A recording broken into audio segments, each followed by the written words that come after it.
స్తోత్రాలు నాయన. అంటే మమ్మల్ని మా బిడ్డని కుటుంబం దర్శించడం నాయన. ఈ రాత్రి కాలం అంటే వాక్యమయ్యన్న దేవుడు నాయన మాతో మాట్లాడండి నాయన. ఎవరెవరిని సన్నిధిలో ప్రార్థన సఫలపరచబడాలయ్యా. గొప్ప మార్పు వారి జీవితంలో జరగాలయ్యా. అయ్యా నిరాశ నిస్పృహ నుంచి విడుదల దయనైనా గొప్ప దేవుడు నాయన. నీకే మహిస్తున్నాం తండ్రి.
వాక్యం చెప్పుకుందాం. వాక్యం 5 పాయింట్లు. ఇప్పుడు నేను ఎవరిని అడిగితే అలా 5 చెప్పాలి, ఒక పాయింట్ చెప్పాలి. 5 నేనే చెప్తానన్నా చేయొద్దండి. గుర్తున్నాయా? అంటే సత్యకి మహిమ కూడా గుర్తున్నాయా? అయితే మీ ఇద్దరు చెప్పారు. ఒకళ్ళు చెప్పండి ఫస్ట్. ఒక 2 పాయింట్లు ఒకళ్ళు, 3 పాయింట్లు ఒకళ్ళు. ఉన్నాడా?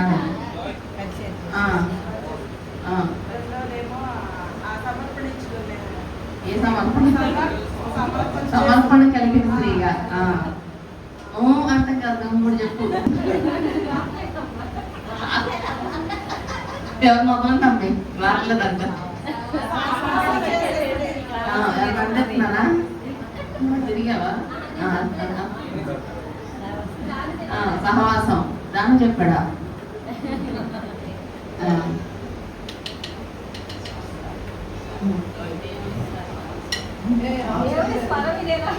Okay, very good.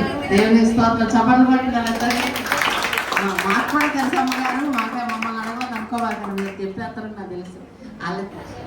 సేవ అంటే పరిచర్య, ఉపచారము, సేవ అంటే దేవుని కోసం ప్రయాసపడే వాళ్ళగా ఉండాలి. 2 సమర్పణ కలిగిన స్త్రీగా. చాలా మంది స్త్రీలు సమర్పణ కలిగిన జీవితం ఉండదు. అంటే కొన్ని త్యాగపూరితమైన భక్తి నిర్ణయాలు, బుద్ధి కలిగి ఉండాలి స్త్రీలు. అన్నీ కావాలన్నీ అంటే కుదరదు. కొన్ని వదులుకుంటే కొన్ని వస్తాయి. 3 సహవాసం. మన సహవాసం ఎవరితో ఉండాలి? దేవుని బిడ్డలతో ఉండాలి. ప్రభావితం మనం చేయగలగాలి. వాళ్ళు మనల్ని చేస్తారు ఎగరన్నట్టుగా. ఈరోజు చాలా మంది ఆమెతో మాట్లాడాలి అంటున్నారమ్మా, ఇట్లా అంటున్నారమ్మా, వాళ్ళు ఏం చేస్తే వీళ్ళు చేస్తారు అంటే ప్రభావితం. 4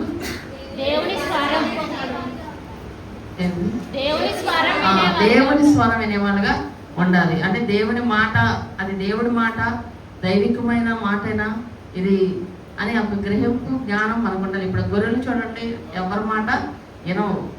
అవి ఆ గొర్రెల కాపరి ఎవరైతే ఉన్నారో వాళ్ళు అనగానే అదే మనం 5 రకం అయితే చూడడం కూడా చూడవు కనీసం.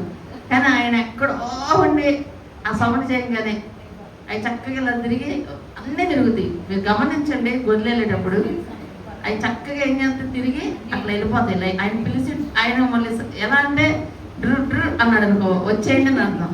అంటే వాటికి ఒక సిగ్నల్ ఉంటుందిలేండి. డ్రు అన్నాడు అనుకో, ఎక్కడున్నారు అని అర్థం. అవి ఎలా చూసి డ్రు అనగానే మళ్ళీ మేస్తాయి. ఆయన డ్రు డ్రు డ్రు అన్నాడు అనుకో, అవి ఏం చేస్తాయి, వచ్చే మాట్లాడి మమ్మల్ని అని మొత్తం ఎక్కేస్తాయి గట్టి. అంటే వాటికి అర్థమైంది. అదే డ్రు బర్రెలు మనమన్నా వెళ్ళి అక్కడ అవి చూడవు కనీసం. కాబట్టి మనం కూడా ఎవరి మాటలు పడితే వాళ్ళని భుజాన్ని వేసుకునే వాళ్ళగా ఉండకూడదు. దాని అర్థం మనం కూడా దేవుని మాట, ఇది దైవికమైన ఆలోచన, దేవుని మేలు పొందేది, దేవుని కృప పొందుకునేది, ఇది మా క్షేమం, మా కుటుంబానికి క్షేమం, మా బిడ్డల క్షేమం. ఈ మాట పక్కన అంటారు, అసలు నువ్వు ఆ పద్ధతి చేయొద్దు, నువ్వు ఆ మాట అనొద్దు, అది నీ క్షేమం కాదు, నీ పెద్ద తెలివైనది. ఈ లోకంలో తెలివైన వాళ్ళు కొంతమంది చెప్పొచ్చు, కానీ మనం దైవికమైన నిర్ణయం గుడ్డిగా ఎలా చేసినా కూడా దేవుడు దాన్ని ఆశీర్వదిస్తాడండి. అంటే మన సాక్ష్యాన్ని మనం ఇప్పుడు వెళ్ళకూడని చోటకి వెళ్ళినా, మాట్లాడినా, చెయ్యకూడని పనులు మనం చేసామంటే మన సాక్ష్యాన్ని కోల్పోవడమే కాదు, వీళ్ళు దేవుని బిడ్డ ఉండి ఇలా ఉన్నారే అని అంటే సాక్ష్యం పోద్దట్టు ఉంచు, మనల్ని చూసి ఎంతమంది బలహీనం అవుతారు. అదంతా మనకే ఆ శాపం. మనం ఒకరిని మారిస్తే, మన జీవితం ఒకరికి ప్రభావితం చేస్తే, మన మార్పు ఒకరికి ప్రభావితం చేస్తే, వాళ్ళు మారారనుకో ఆ దీవెన మనకే వచ్చింది. మనం గనక సాక్ష్యాన్ని కోల్పోతాయి అంటే మనం ఎలా ఉండాలి అలా ఉండకుండా ఉంటే సాక్ష్యం పోతాయి. పైగా చెప్పారు చూసారా, సినిమాకి వెళ్ళారనుకోండి, బాప్తిజం తీసుకొని సినిమాకి వెళ్ళాడు అనుకోండి, సినిమాల్లో కనిపించాడు, ఇక్కడ వచ్చి మంచిగా పాట పాడతాడు, మంచిగా వాక్యం అందిస్తాడు, రేపు ఎక్కడో సినిమాల్లో ఎవరికో కనిపించాడు, పోయిందా సాక్ష్యం? ఇంకా ఎంత గట్టిగా చెప్పినా ఎనరు ఎవరు, వాడు ఎంత మంచిగా వాక్యం బోధించినా ఎవడండు, సాక్ష్యాన్ని పోగొట్టుకున్నా. కానీ ఎంత బలంగా నువ్వు దేవుని వాక్యం చెప్పినా ఎనరు. ఈ రోజున చాలా మంది కుటుంబాల్లో ఎందుకు కొంతమంది మారట్లేదు అంటే, వాళ్ళ బంధువులు మారట్లేదు అంటే వీళ్ళు కరెక్ట్ సాక్ష్యాన్ని కలిగలేరు. మనం ఎంత వినయంగా, సౌమ్యంగా, మృదువుగా, ఓర్పుగా కొన్ని విషయాలు భరించగవడానికి కూడా భరించుకుంటామంటే మన సాక్ష్యాన్ని మనం కలిగి ఉంటాం. ఇప్పుడు శారణంలో మామయ్య అన్నాడండి, ఆయన ఒక మాట అన్నాడు, నాకు అది బాగా నచ్చింది ఆ రోజు. ఏమన్నాడంటే, వాళ్ళిద్దరు భార్య భర్తలు వచ్చి మాట్లాడుతున్నప్పుడు, నేను కూడా భయంకరంగా తాగేవాడిని, నేను కూడా అన్నీ చేసేవాడిని అమ్మా, కానీ నా బంగారు తల్లి తన ఓర్పుగా నన్ను మార్చుకుంది అన్నాడు. ఒక మాట కూడా మాట్లాడదు, భరించింది. ఒకవేళ నా మీద కోపం వస్తే తను ఎలా ప్రకటించిందంటే మౌనం సైలెంట్ అయిపోద్ది, ఇంకేమందో నాకు అర్థమైంది. 10 రోజులైనా మాట్లాడదు, ఏమందో అందో, తాగేవా, తిన్నావందో, నాకు అందించింది, సైలెంట్ అయిపోద్ది. అప్పుడు నాకు అర్థమైంది మాట్లాడలేదని కోపం వచ్చింది. ఇప్పటికైనా అంతే, ఇక ఆమెకు అదే పద్ధతి. నేనే నాకు ఇంకొద్దు అని నేను మానేశాను, నాకెవరు చెప్పలా. ఆమె మంచితనం, ఆమె భక్తిని బట్టి నేను మారానని చెప్పాడండి. అంటే మన ప్రవర్తనే మనకు సాక్ష్యంగా ఉంటే కనుక మనం ఎవరికి బోధించవసరం లేదు. అసలు మన బ్రతికే మనం వెళ్ళి చెప్పవసరం లేదు వాళ్ళకి, నువ్వు దేవుని నమ్ముకో, నువ్వు దేవుని దగ్గరికి రా అని చెప్పవసరం. మనం బాగుంటే, మనం మంచిగా ఉంటే, మనం మృదువుగా ఉంటే, మనం వాళ్ళ ఒకవేళ తప్పుడు మనుషులైనా కూడా మనం వాళ్ళని ప్రేమించి క్షమించగలిగితే మన బ్రతికే ఒక సాక్ష్యంగా మారిపోతుంది. 40 రోజులు సినాయి కొండ మీదకి దేవుడు రమ్మంటే, నేను నీతో మాట్లాడాను మోషే, నువ్వు రా, ఒక్కడవే రా, ఎవరిని తీసుకురావద్దు అని చెప్తే అహరోనికి వాళ్ళందరిని అప్పచెప్పి వెళ్తాడు మోషే. 40 రోజులు అక్కడ ఉండిపోతాడు. ఆయన తన్మయంతో దేవుడితో మాట్లాడుకుంటా మైమరిచిపోయి అలా ఉండిపోతే ఈ కింద వీళ్ళు ఏం చేస్తారు? వీళ్ళకేం తెలియదు, మాకు ఒక ఏదన్నా డ్యాన్స్ వేసుకోవడానికి ఒక బొమ్మ కావాలి అంటే, సరే బంగారం అంతా తీసే ఉండి చెవులి ముక్కులి అంటే అహరోన్ గారు అవన్నీ తీసి వేయంగానే ఒక ఆహారాన్ని చేసుకుంటారు. అసలు మీకు అక్కడ అహరోన్ గారు ఒక అబద్ధం కూడా చెప్తాడు దేవుడికి. నిర్గమాకాండం 32వ అధ్యాయం అనుకుంటా. దేవుడు మోషే గారు వచ్చి అడిగితే ఒక మాట అంటాడు అహరోను, ఎందుకు కొంతమంది సాకులు. నిర్గమాకాండం 32వ అధ్యాయంలోకి రండి.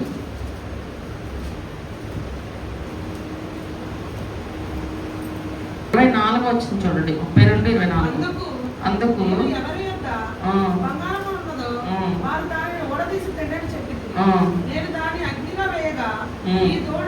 దూడాయను.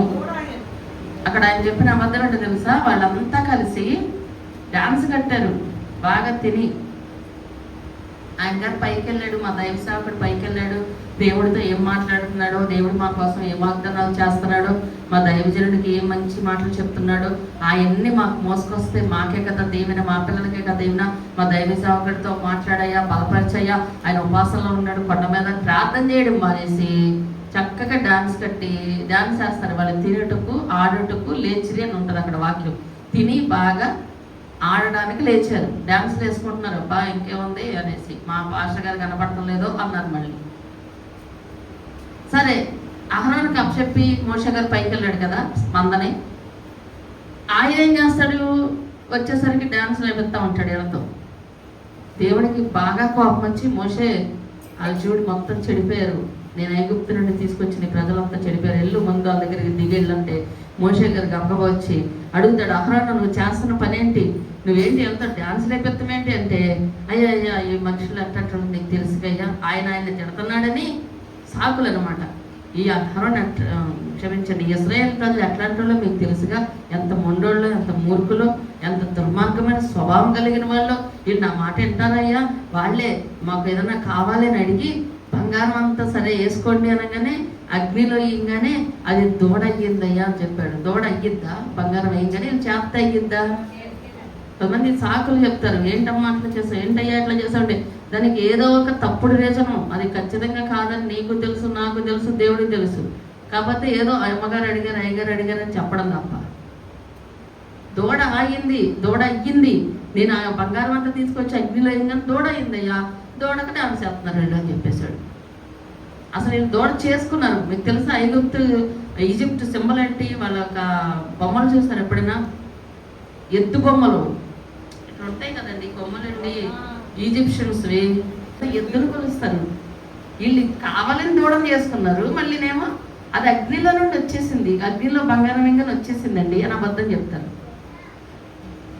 అప్పుడు దేవుడు వాళ్ళ మీద కోపం తెచ్చుకుంటాడు, మోషే గారు కూడా కోపం తెచ్చుకుంటాడు. ఇక్కడ మనం ఒకటి, ఇప్పుడు అందరూ డాన్స్ చేస్తారంటే ఇలా అందరూ ఇలా, కొంతమందికి భయం ఉంది, కొంతమందికి దేవుడు అమ్మో అయ్యగారు ఏమంటాడు, మోషే గారు పైకి వెళ్ళాడు, మా కోసం ప్రార్థన చేయడానికి వెళ్ళాడు, మేము వెయ్యం, మనకెందుకు మనకు సైలెంట్గా ఉంది.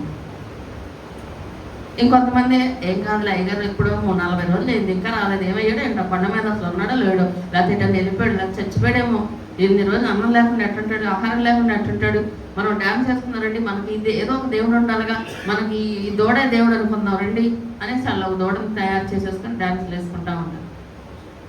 అప్పుడు మోషే వస్తుంది. అందరూ తప్పు చేయరు, కానీ ఏకీపించినందుకు, వాళ్ళు ఖండించకుండా ఉన్నందుకు శిక్ష అందరికీ పడిపోతాయి. అందరికీ ఇస్తాడు దేవుడు వార్నింగ్ కాదు, శిక్ష వచ్చింది, చచ్చిపోతారు కొన్ని వేల మంది. కొన్నిసార్లు మనం ఖండించం. దేవుడు కొంతమంది వేరే వాళ్ళ దగ్గరికి వెళ్ళి ఏమైనా చెప్పారనుకోండి, ఖండించరు.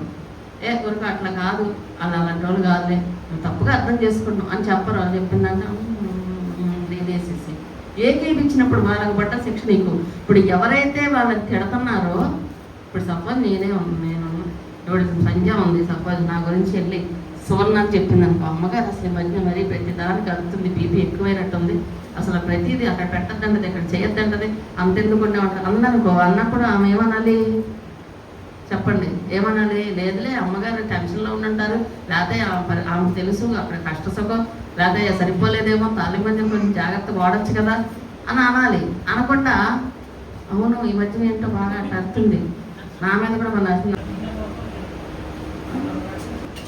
ఆయన అందుకోసమే వచ్చాడు, అందుకే ప్రాణం పెట్టాడు.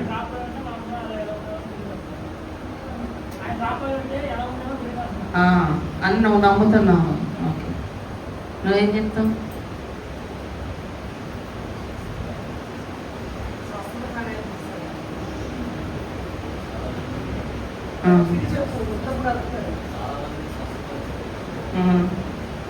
నిన్ను స్వస్థపరచలేదు అసలు ఏమి? మరి చెప్పు, నన్ను కూడా స్వస్థపరిచాడు దేవుడు, స్వస్థపరుస్తాడు. కొన్ని మందులకి తగ్గని రోగాలు కొన్ని దేవుడు స్వస్థపరుస్తాడు అని నేను నమ్ముతున్నాను అని అలా చక్కగా చెప్పాలి అని చెప్పింది. ఇప్పుడు యేసయ్య గురించి ఏం చెప్పగలరు మీరు సాక్ష్యం?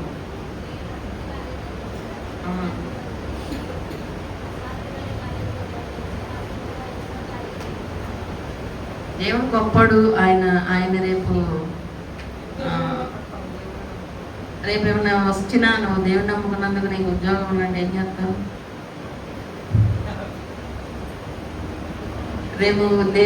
రేపు ఉద్యోగం కాదు, రేపు నీకు పెళ్ళి కానీ లేకపోతే కార్డు కానీ తీసేద్దాం. వస్తాయి ఎలాంటి అయినా సరే. ఎస్, దేవుడు ఏమో పెద్ద ఐపీఎస్ ఐఏఎస్ క్వశ్చన్ లాగా దీనికి ఒకళ్ళు అందించడం. చెప్పాలా, నీకేం తెలుసు ఏసై గురించి?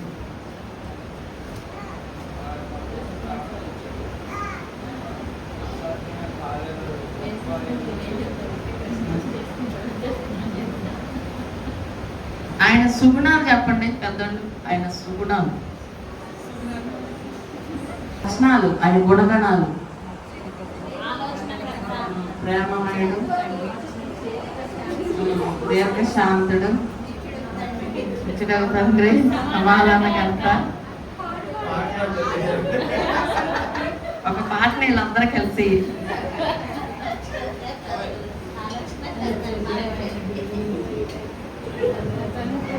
ఓకే. ఇప్పుడు మీకు యేసుప్రభువారు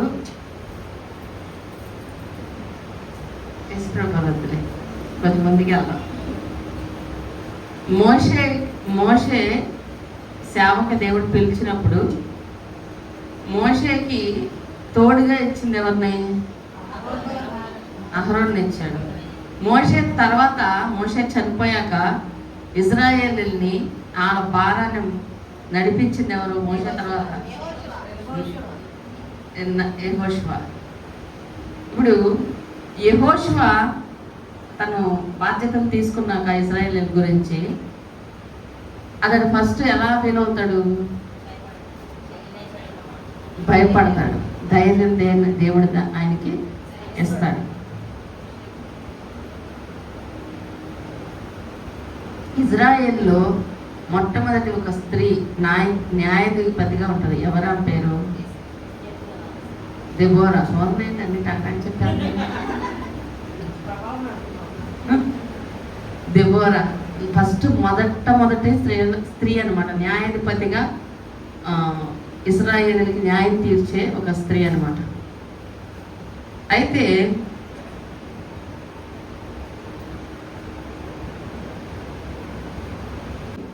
పంపిస్తాడు. అప్పుడు 12 మంది వెళ్తారు, కానీ ఇద్దరే ఆయనకి మంచి రిపోర్ట్ ఇస్తారు. ఆ పేరు చెప్పండి. వద్దు, ఆడే చెప్తాడు. ఇప్పుడు మోషే అయినా చెప్పచ్చు, ఆయిష అయినా చెప్పచ్చు. ఇప్పుడు హేమంత్ అంటే ఇంకా అంత అడగలేదు కాబట్టి మీకు కూడా తెలిస్తే, అందుకే బైబిల్ చదవమనేది. స్త్రీల్లో ఎంతమంది తెలుసు చెప్పొద్దు, చేతులు ఎంతమంది.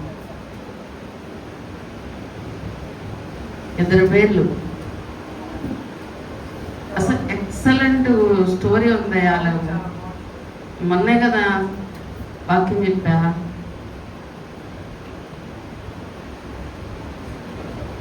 ఎవరికి తెలీదా? సంధ్య ఒక్కదానికేనా? లేకపోతే నోట్లో ఆడకుండా బయటకు రావట్లేదా? యెహోషువ, కాలేబు. ఓకే, చప్పట్లు కొడుతుంది సంధ్యకి. ఆ ఒకటే చెప్తుంది కాబట్టి. ఓకే, దేవుని స్వామి. మగవాళ్ళకి 0 మార్క్స్. అది అసలు ఏమి తెలియట్లే. కొత్త నిబంధనలు ఏమైనా చెప్తారా పని? మీరేం చెప్పద్దు. ఆ మగవాళ్ళు ఇప్పుడు ఏదో చెప్పాలి. ఇప్పుడు కొత్త నిబంధనలో యేసు ప్రభువారు శిష్యులు ఉంటారు కదా, ఆ శిష్యుల్లో దాన్ని వింటున్నావా? ఆ శిష్యుల్లో ఒక అతను చనిపోతాడు కదా. ఎవరు అతను? అది ఎంత తప్పు ఇది, మీరు చెప్పద్దు.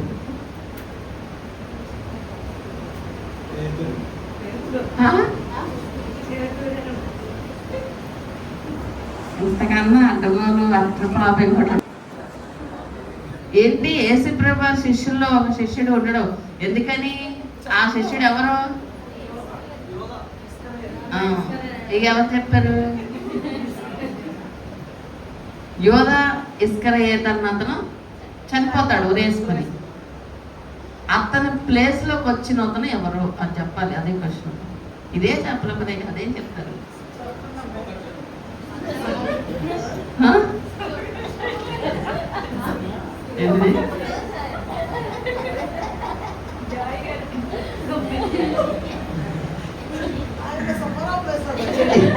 ఎవరికి తెలుసా ఆన్సరు? యోధా ప్లేస్ తీసుకున్న ఇంకొక శిష్యుడు ఎవరు? ఇప్పుడు అందరికీ అర్థమైందా ఈ క్వశ్చన్? మగవాళ్ళు చెప్పలేదు, ఆడవాళ్ళు చెప్పలేదు కాబట్టి ఓకే, మగవాళ్ళు క్షమించబడ్డారు. ఇప్పుడు వాళ్ళకి ఇంకో క్వశ్చన్ ఉంటుంది. పౌలు గారికి మీరు చెప్పద్దు ఎవరు? పౌలు గారికి ప్రియమైన శిష్యుడు ఎవరు? మోషే. పౌలు గారికి ప్రియమైన శిష్యుడు, నా ప్రియమైన కుమారుడు అంటాడు కదా పౌలు గారు.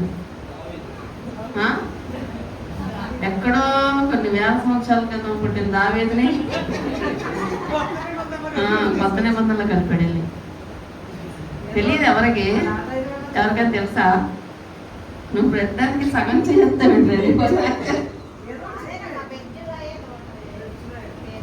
అసలు ఎక్కడ బర్జిల్లాయి, ఎక్కడ పౌలు?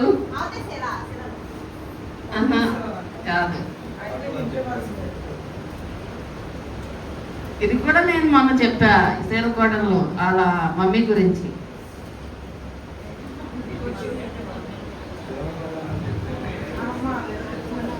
ఎవరు?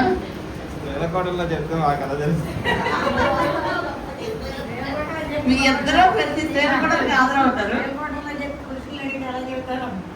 ఎందుకంటే ఇద్దరు అటెండ్ అవుతారుగా, మోషే రాజేష్.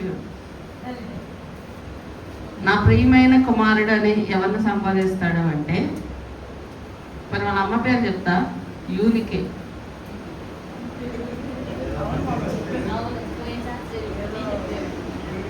మర్చిపోతున్నాను, మడిగారైతే అసలు నాకు సంబంధమే లేదు అన్నట్టు కూర్చున్నాను సైలెంట్గా. వీళ్ళందరూ కనీసం టెన్షన్ అన్న పడుతున్నారు. అసలు ఎవరు మహిమ అయితే రకరకాల ఎక్స్ప్రెషన్ అని అంటే తెలుస్తుంది, ఇస్తుంది ఆమె. అసలు ఏది యూనికే కుమారుడు ఎవరు చెప్పండి?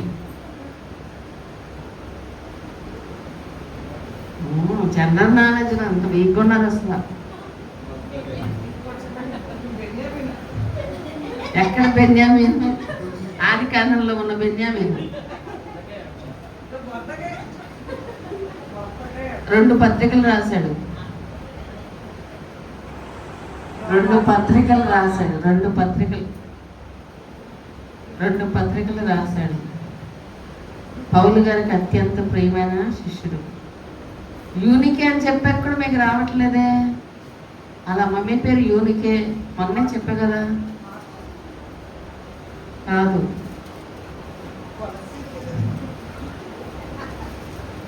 ఓడి పేరు అయితే అందరూ. మళ్ళీ ఇది కూడా తిమోతి గారు. మొన్నే చెప్పా తిమోతికి వాళ్ళ తల్లి గారు యూనికే అని గుర్తుపెట్టుకోవాలి. అందుకే చెప్పినప్పుడు ఓకేనా? ఇప్పుడు ఇంకా 3వ క్వశ్చన్.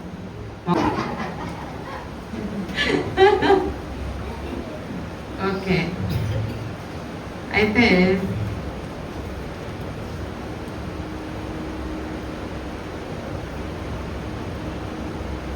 దావీదుకి కొంతమంది భార్యలు ఉంటారు. అందులో మీకు తెలిసిన వాళ్ళ పేరు చెప్పండి. దావీదు భార్యలు మేకాలు ఒకటి, ఇంకా ఇంకా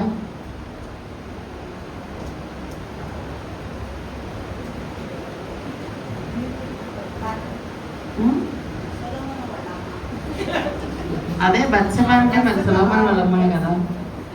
ఇవాళ మీకు సురేషయ్య గారు రాకపోతే మీకు అదే మెసేజ్ వచ్చేది. ఇవాళ బత్సెబా గురించి ఇంకొక స్త్రీ గురించి చెప్పాలనుకున్నాను. తెలియదా? ఈ పిల్ల చూస్తుంది కూడా, గూగుల్లో చూస్తున్నావా?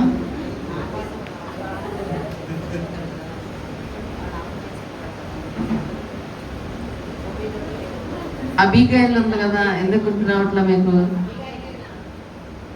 అహీనోయమ్ అని ఇంకొక ఆమె ఉంటుంది. ఆమె మీకు తెలియదు పెద్దగా, ఆమె గురించి చెప్పాలనుకున్నాను నేను. ఇంకా మరి కొంతమంది అని ఉంది, అంటే పేరు కొంచెం పేరున్న వాళ్ళు వీళ్ళు. మేకాలు, బత్షెబా, అహీనోయము, అబీగైల్,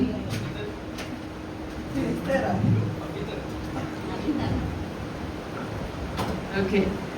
ఇది కూడా మీరు ఎవరు చెప్పలేదు, అసలు ఏం చెప్పట్లే. మీరు చాలా 0 మార్కులు అందరికీ. అవి రెండే.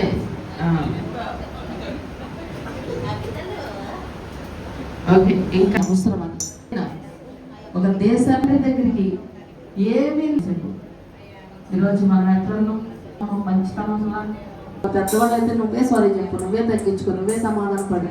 అది నీకు ఎంత ఆశీర్వాదం తెలుసా? ఆ విధేయత